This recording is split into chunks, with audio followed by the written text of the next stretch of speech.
ଜୟ ଜଗନ୍ନାଥ, ଜୟ ଜଗନ୍ନାଥ, ଜୟ ଜଗନ୍ନାଥ। ଏ ପ୍ରଭୁ, ଏ ମୋର ପ୍ରାଣର ଠାକୁର, ପଦ୍ମବନର ରାଜହଂସ, ଏ ମୋର ପ୍ରାଣପ୍ରିୟ ଗୁରୁଦେବ, ଆପଣ ହେଉଛନ୍ତି ଅନନ୍ତ।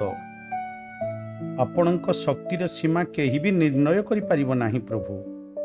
ଆପଣଙ୍କ ପରାକ୍ରମ ବିଚିତ୍ର ଓ କର୍ମ ପବିତ୍ର। ଆପଣ ଗୁଣମାନଙ୍କ ଦ୍ୱାରା ଲୀଳାଛଳରେ ସକଳ ବିଶ୍ୱର ଯଥୋଚିତ ଭାବରେ ଉତ୍ପତ୍ତି, ପାଳନ ଓ ପ୍ରଳୟ କରନ୍ତି ପ୍ରଭୁ। ତଥାପି ଆପଣ ସେସବୁ ସହିତ କୌଣସି ସମ୍ବନ୍ଧ ନ ରଖି ସ୍ୱୟଂ ନିର୍ବିକାର ରହନ୍ତି। ମୁଁ ଆପଣଙ୍କୁ ନମସ୍କାର କରୁଛି ପ୍ରଭୁ। ମୋ ଭଳି ଅଧମ, ମୋ ଭଳି ପାମର, ମୋ ଭଳି ନୀଚକୁ ପ୍ରଭୁ ଆପଣ କୃପା କରୁଛନ୍ତି ପ୍ରଭୁ। ହେ ପ୍ରଭୁ, ବ୍ରହ୍ମା ଆଦି ଦେବତା, ଋଷିମୁନି, ସିଦ୍ଧ ପୁରୁଷ ମାନଙ୍କର ବୁଦ୍ଧି ହେଉଛି ସତ୍ୱଗୁଣୀ। ତଥାପି ସେମାନେ ସେମାନଙ୍କର ଅଖଣ୍ଡ ସ୍ତୁତି ଓ ବିବିଧ ସଦ୍ଗୁଣ ଦ୍ୱାରା ଆପଣଙ୍କୁ ସନ୍ତୁଷ୍ଟ କରିବାକୁ ଚାହାନ୍ତି, କିନ୍ତୁ କରିପାରନ୍ତି ନାହିଁ। ମୁଁ ତ ଘୋର ନୀଚରେ ପ୍ରଭୁ, ଅଧମରେ ପ୍ରଭୁ, ପାପୀରେ ପ୍ରଭୁ। ଆଉ ଏ ମନୁଷ୍ୟ ଜନ୍ମ ପାଇ ପଶୁ ଭଳି କର୍ମ କରୁଛି ପ୍ରଭୁ। ଆପଣ କ'ଣ ସତରେ ମୋ ଦ୍ୱାରା ହେଉଥିବା ପ୍ରାର୍ଥନାରେ ସନ୍ତୁଷ୍ଟ ହୋଇପାରିବେ? ମୁଁ ବୁଝିପାରୁଛି ଯେ ଧନ, କୁଳୀନତା, ରୂପ, ତପ, ବିଦ୍ୟା, ଓଜ, ତେଜ, ପ୍ରଭାବ, ବଳ, ପୌରୁଷ, ବୁଦ୍ଧି ଓ ଯୋଗ, ଏଥିମଧ୍ୟରୁ କୌଣସି ଗୁଣ ପରମ ପୁରୁଷ ଭଗବାନଙ୍କୁ ସନ୍ତୁଷ୍ଟ କରିବାକୁ ସମର୍ଥ ନୁହେଁ। କିନ୍ତୁ ଭକ୍ତି ହେତୁ ଭଗବାନ ତ ଗଜେନ୍ଦ୍ର ଉପରେ ବି ସନ୍ତୁଷ୍ଟ ହୋଇଯାଇଥିଲେ ନା ପ୍ରଭୁ। ମୋ ବୁଝିବାରେ ଯେଉଁ ବ୍ରାହ୍ମଣ ଭଗବାନ ପଦ୍ମନାଭଙ୍କ ଚରଣ କମଳ ପ୍ରତି ବିମୁଖ, ତାଙ୍କଠାରେ ଯଦି ଧନ, କୁଳୀନତା, ରୂପ, ତପ, ବିଦ୍ୟା, ଓଜ, ତେଜ, ପ୍ରଭାବ, ବଳ, ପୌରୁଷ, ବୁଦ୍ଧି ଓ ଯୋଗ 12ଟି ଯାକ ଗୁଣ ରହିଥିଲେ ମଧ୍ୟ ତାଙ୍କଠାରୁ ସେହି ଚଣ୍ଡାଳ ହେଉଛି ଶ୍ରେଷ୍ଠ, ଯେ କି ନିଜର ମନ, ବଚନ, କର୍ମ, ଧନ ଓ ପ୍ରାଣ ଭଗବାନଙ୍କ ଚରଣ କମଳରେ ସମର୍ପଣ କରିଦେଇଛି। ଏ ପ୍ରଭୁ, ଆପଣ ପରା କହିଛନ୍ତି ତପସ୍ୱୀ ଠାରୁ ଶ୍ରେଷ୍ଠ ଯୋଗୀ, ଜ୍ଞାନୀ ଅପେକ୍ଷା ଶ୍ରେଷ୍ଠ, କର୍ମୀ ଅପେକ୍ଷା ଶ୍ରେଷ୍ଠ ଜାଣ, ଆହେ ଧର୍ମ କନିଷ୍ଠ। ଅନ୍ତଃକରଣ ସମର୍ପଣ ମୋର ଠାରେ ଯେ କରି, ସର୍ବଦା ମନାମ ଭଜନ କଲା ଦିବା ସର୍ବରୀ।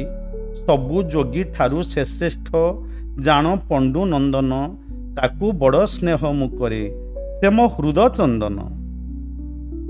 ପ୍ରଭୁ, ମୁଁ କ'ଣ ଏଇ ଯେଉଁ 12ଟି ଯାକ ଗୁଣ କହିଲି ସେଇଥିରେ ଆପଣଙ୍କୁ ସନ୍ତୁଷ୍ଟ କରିପାରିବି?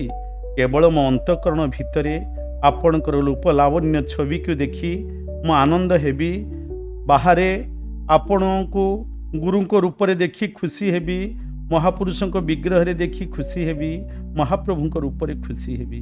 ମୋ ପାଖରେ ଆଉ କ'ଣ ଅଛି ପ୍ରଭୁ, ଯେ କି ନିଜର ମନବଚନ କର୍ମଧନ ଓ ପ୍ରାଣ ଭଗବାନଙ୍କ ଚରଣ କମଳରେ ସମର୍ପି ଦେଇଛି? ତା ଭଳି କ'ଣ ମୁଁ ହେଇପାରିବି ପ୍ରଭୁ? ଆପଣ ତ କହିଛନ୍ତି, କାରଣ ସେଭଳି ଚାଣ୍ଡାଳ ତ ନିଜର ସମଗ୍ର କୂଳକୁ ମଧ୍ୟ ପବିତ୍ର କରିଦିଏ, ଯିଏ ଅନ୍ତଃକରଣକୁ ପ୍ରଦାନ କରିଦିଏ। ସେ ଯଦି ଚାଣ୍ଡାଳ ବି ହେଇଥିବ, ଆଉ ଏମାନେ ଯଦି ବ୍ରାହ୍ମଣ ବି ହେଇଥିବେ, ଏ 12ଟି ଯାକ ଗୁଣ ଥିବ, ଆଉ ଯିଏ ଅନ୍ତଃକରଣକୁ ପ୍ରଦାନ କରିଦେଇଥିବ ପ୍ରଭୁ, ସେ ଚାଣ୍ଡାଳ ତ ନିଜର ସମଗ୍ର କୂଳକୁ ମଧ୍ୟ ପବିତ୍ର କରିଦିଏ। ଅଥଚ ନିଜର ବଡ଼ପଣର ଅଭିମାନ ରଖିଥିବା ବ୍ରାହ୍ମଣ ନିଜକୁ ମଧ୍ୟ ପବିତ୍ର କରିପାରନ୍ତି ନାହିଁ। ସର୍ବଶକ୍ତିମାନ ପ୍ରଭୁ ତ ନିଜ ସ୍ୱରୂପର ସାକ୍ଷାତକାର ଦ୍ୱାରା ପରିପୂର୍ଣ୍ଣ। ତାଙ୍କର ବା ନିଜ ନିମନ୍ତେ କ୍ଷୁଦ୍ର ମନୁଷ୍ୟଠାରୁ ପୂଜା ଗ୍ରହଣ କରିବା କ'ଣ ଆବଶ୍ୟକ? ସେ କେବଳ କରୁଣା ପରବଶ ହୋଇ ହିଁ ଆମାୟିକ ହୃଦୟ ଭକ୍ତର ହିତ ନିମନ୍ତେ ତାହାର ପୂଜା ଗ୍ରହଣ କରିଥାନ୍ତି। ବ୍ୟକ୍ତିର ନିଜ ମୁଖର ସୌନ୍ଦର୍ଯ୍ୟ ଯେପରି ଦର୍ପଣରେ ଦିଶୁଥିବା ପ୍ରତିବିମ୍ବକୁ ବି ସୁନ୍ଦର କରିଦିଏ, ଆମର ରୂପ ଯେମିତି ସୌନ୍ଦର୍ଯ୍ୟ ରୂପ ଦର୍ପଣରେ ଦିଶୁଥିବା ପ୍ରତିବିମ୍ବ को भी सुंदर कर दिए। बहुत सुंदर दर्पण प्रतिबिंब भी देखा जाए आम सुंदर रूप। ठीक से भली प्रभु भगवान का प्रति भक्त जो सब सम्मान प्रदर्शन करिथांती सही सब सम्मान सही भक्त को ही आपण प्रदान कर दी थांती प्रभु। तेणु अयोग्य और अनधिकारी होइथाई मध्य मु आपणक सम्मुखरे निसंकोचरे निज बुद्धि अनुसारे सकल प्रकारे आपणक महिमा वर्णना करुछि। भगवत महिमा गानर प्रभाव भगवत प्रार्थनार प्रभाव एपरि जे अविद्यावशत संसार चक्र रे पड़ जाइथिबा मनुष्य मध्य से प्रार्थना द्वारा तत्काल पवित्र हो जाती। भगवान आपण हेउचंती सत्व गुणर आश्रय। ए जेते देवता ब्रह्मादि आदि समस्त देवता हेउचंती आपणकर आज्ञाकारी भक्त। एमाने आम भली पापी मानक परी आपणक प्रति द्वेष करती नहीं। प्रभु जगतर कल्याण ओ अभ्युदय निमंते तथा जगत को आनंद प्रदान करने निमंते आपण खूब सुंदर सुंदर अवतार ग्रहण करी अनेक प्रकार लीला करती। जो पापी मानक मारिबा को आपण क्रोध प्रकाश करती ताकू तो मारी भी दियंती, कारण आपण ही धर्म रक्षा करिवार एकमात्र मार्ग को आनिचंती। जे धर्म रे बाधा सृष्टि करिवो आपण ताकू विनाश करि दियंती।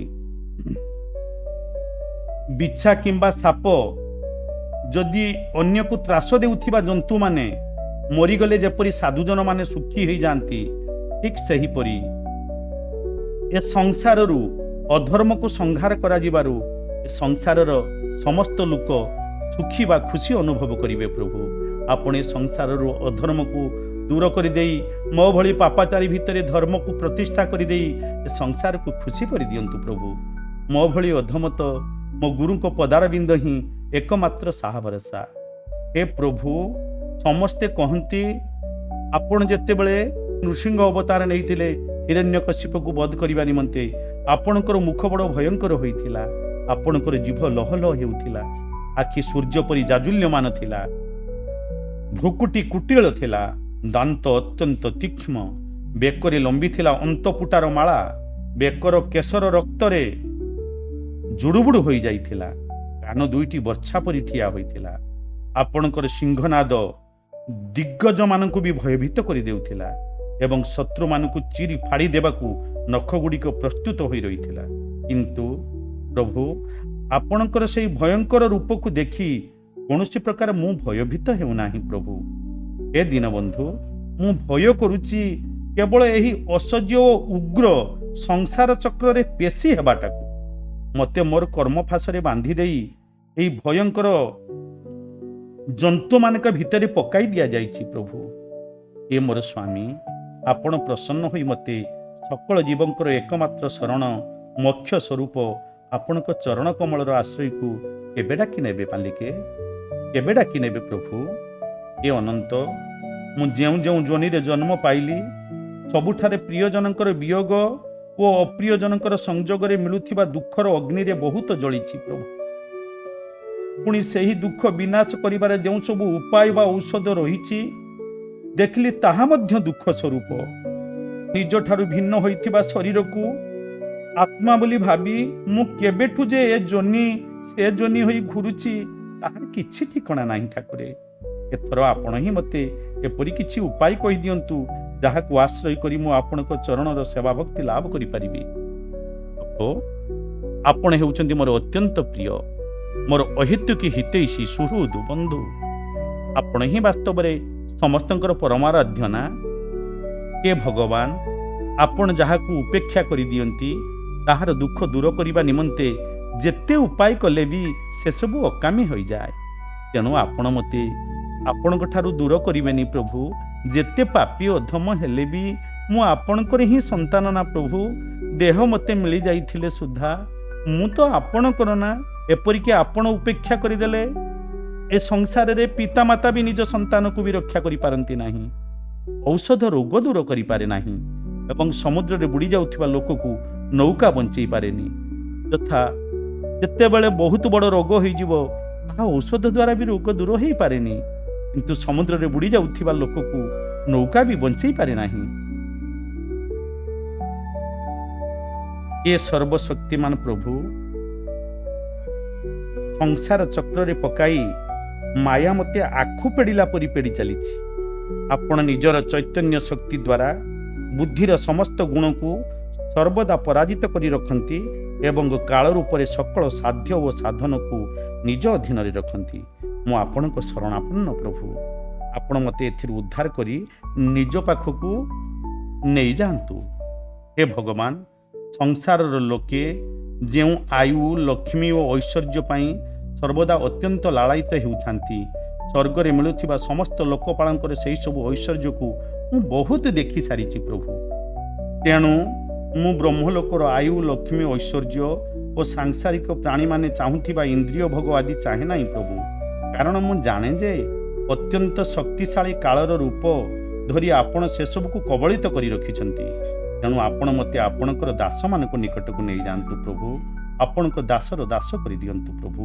ବିଷୟ ଭୋଗର କଥା ଶୁଣିବାକୁ ହିଁ ମଧୁର, କିନ୍ତୁ ବାସ୍ତବରେ ତାହା ମୃଗତୃଷ୍ଣାର ଜଳ ପରି ନିତାନ୍ତ ମିଥ୍ୟା ଏବଂ ଯେଉଁ ଶରୀରରେ ତାହା ଭୋଗ କରାଯାଏ ତାହା ମଧ୍ୟ ହେଉଛି ଅଗଣିତ ବ୍ୟାଧିର ମନ୍ଦିର।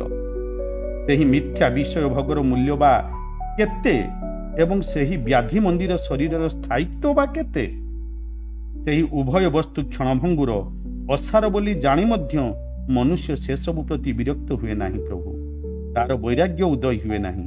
ସେଥିପାଇଁ ବଡ଼ କଷ୍ଟରେ ମିଳୁଥିବା ସେହି ଅସାର ଭୋଗର କ୍ଷୁଦ୍ର କ୍ଷୁଦ୍ର ମଧୁବିନ୍ଦୁ ଦ୍ୱାରା ମନୁଷ୍ୟ ନିଜ କାମନାର ଜ୍ୱାଳାକୁ ଶାନ୍ତ କରିବାକୁ ଚେଷ୍ଟା କରି ଚାଲେ।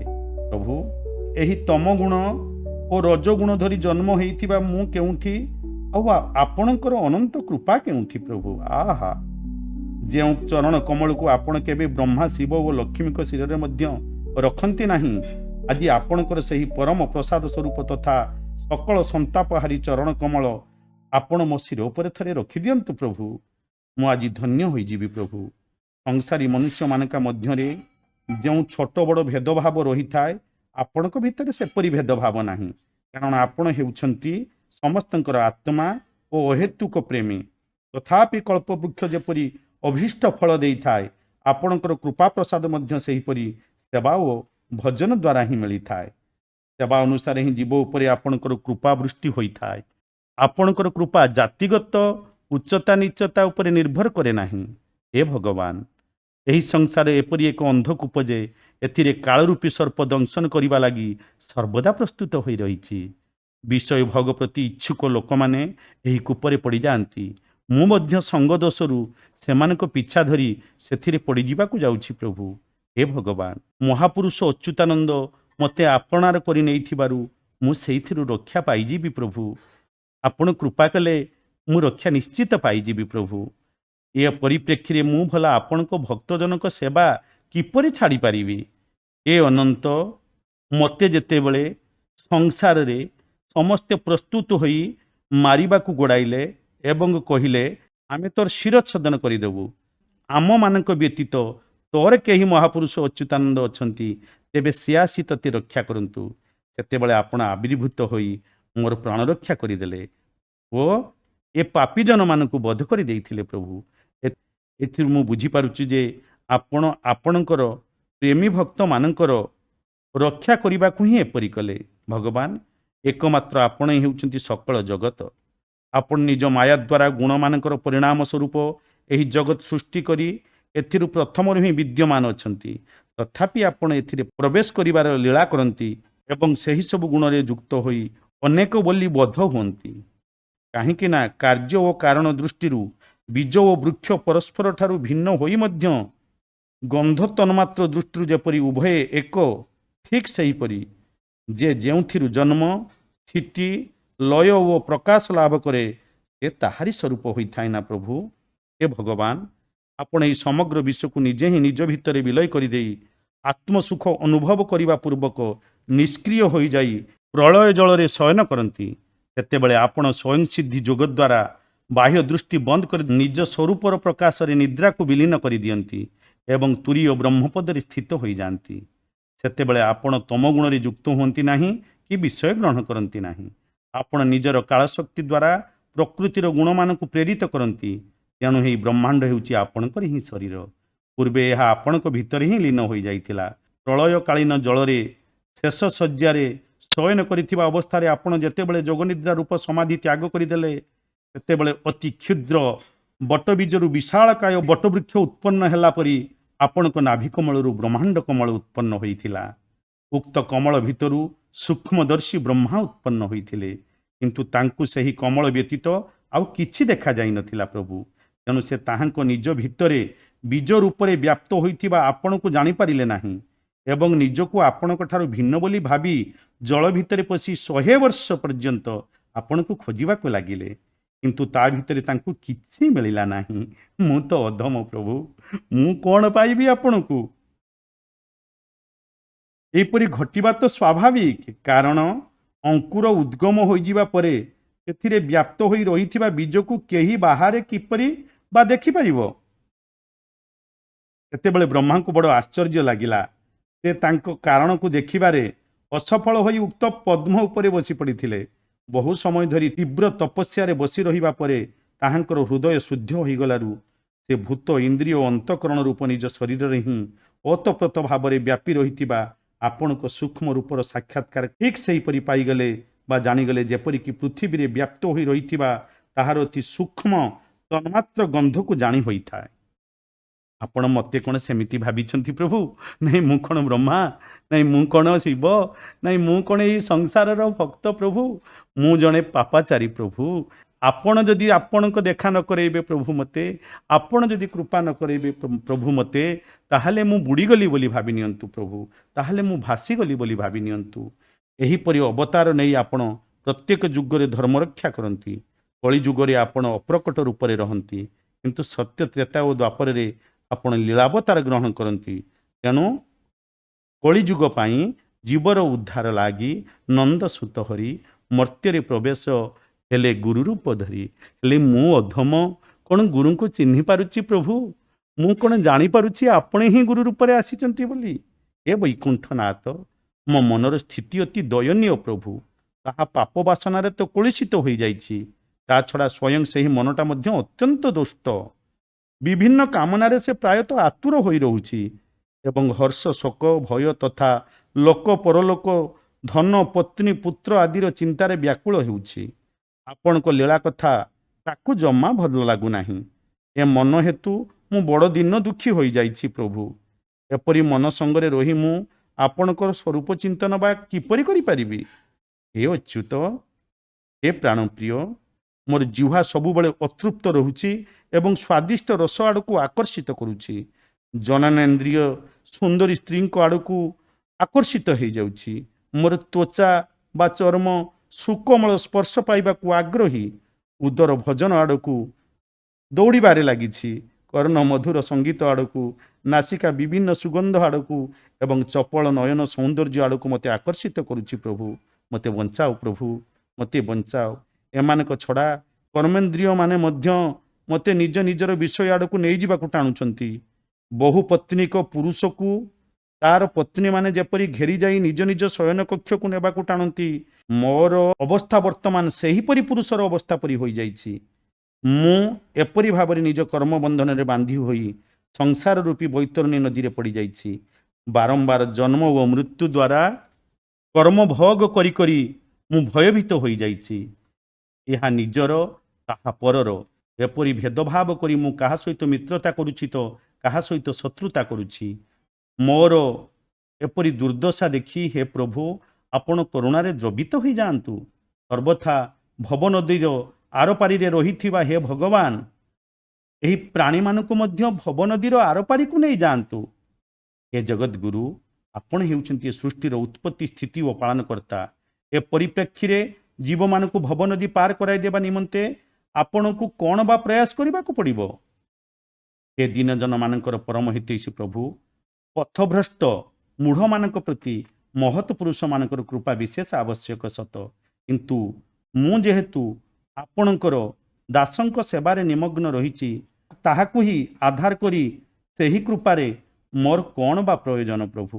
ହେ ପରମାତ୍ମନ, ମୁଁ ଏହି ଦୁସ୍ତର ଭବବୈତରଣୀକୁ ଭୟ କରୁଛି ପ୍ରଭୁ। ମୋର ଚିତ୍ତ ଏହି ଭବନଦୀରେ ମଗ୍ନ। ଆପଣଙ୍କର ଯେଉଁ ଲୀଳାଗାନ ସ୍ୱର୍ଗର ଅମୃତ ଠାରୁ ବି ଶ୍ରେଷ୍ଠ, ଯାହା ପରମ ଅମୃତ। ମୋର ଚିତ୍ତ ସର୍ବଦା ସେହି ଲୀଳାଗାନରେ ନିମଗ୍ନ ରହିବାକୁ ମୁଁ ଚାହୁଁଛି। ମୁଁ କେବଳ ମୋ ଭଳିଆ ମୂଢ଼ ପ୍ରାଣୀମାନଙ୍କ ପାଇଁ ଶୋକ କରୁଛି, ଯେଉଁମାନେ କି ଆପଣଙ୍କ ଗୁଣଗାନ ପ୍ରତି ବିମୁଖ ହୋଇ ଇନ୍ଦ୍ରିୟ ସୁଖ ନିମନ୍ତେ ଓ ମାୟାମୟ ମିଥ୍ୟା ସୁଖ ପାଇବା ନିମନ୍ତେ ମୁଣ୍ଡରେ ସଂସାରର ଭାରି ବୋଝ ବହି ବହି ଚାଲୁଛନ୍ତି। ପ୍ରଭୁ, ଏ ମୋର ସ୍ୱାମୀ ବଡ଼ ବଡ଼ ମୁନି ଋଷି ମଧ୍ୟ ପ୍ରାୟ ନିଜର ମୁକ୍ତି ନିମନ୍ତେ ହିଁ ନିର୍ଜନ ବନକୁ ଯାଇ ମୌନବ୍ରତ ଧାରଣ କରନ୍ତି। ଅନ୍ୟମାନଙ୍କର ମଙ୍ଗଳ ନିମନ୍ତେ କେହି ବିଶେଷ ପ୍ରଯତ୍ନ କରନ୍ତି ନାହିଁ। କିନ୍ତୁ ପ୍ରଭୁ, ମୁଁ ଏହି ଭୁଲ ବାଟରେ ଚାଲିଥିବା ଅସହାୟ ମୋର ପିଲାମାନଙ୍କୁ ଭଗବତ ଧନରେ ଯେଉଁମାନେ ଗରିବ ସେମାନଙ୍କୁ ଛାଡ଼ି ଦେଇ ମୋତେ ଏକାକୀ କେବେ ମୁକ୍ତ କରିବନି ପ୍ରଭୁ। ମୁଁ ଏକାକୀ ମୁକ୍ତ ହେବାକୁ ଚାହେଁ ନା।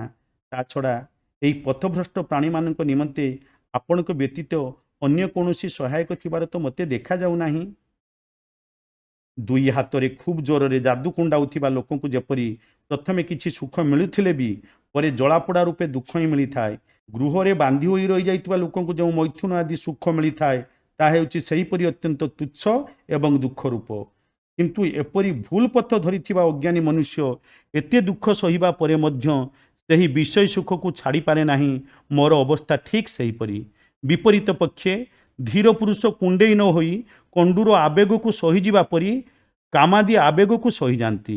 ମୁଁ କ'ଣ ସହିପାରିବି ପ୍ରଭୁ? ସହିଗଲେ ହିଁ ସେସବୁ ଆବେଗ ନଷ୍ଟ ହୋଇଯାଏ।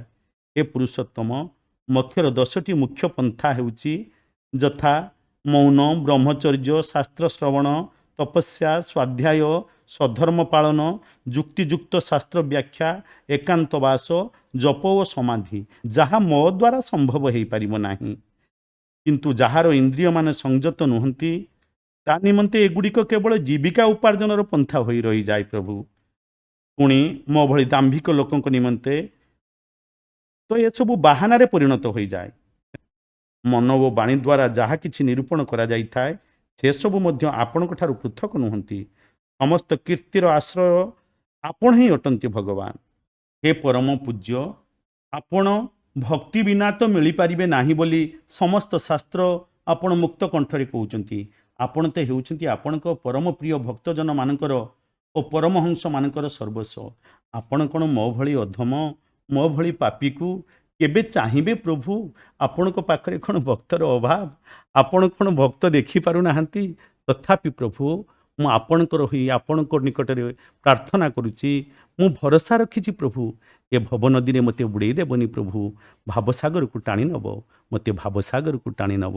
ଜୟ ଜଗନ୍ନାଥ, ଜୟ ଜଗନ୍ନାଥ, ଜୟ ଜଗନ୍ନାଥ।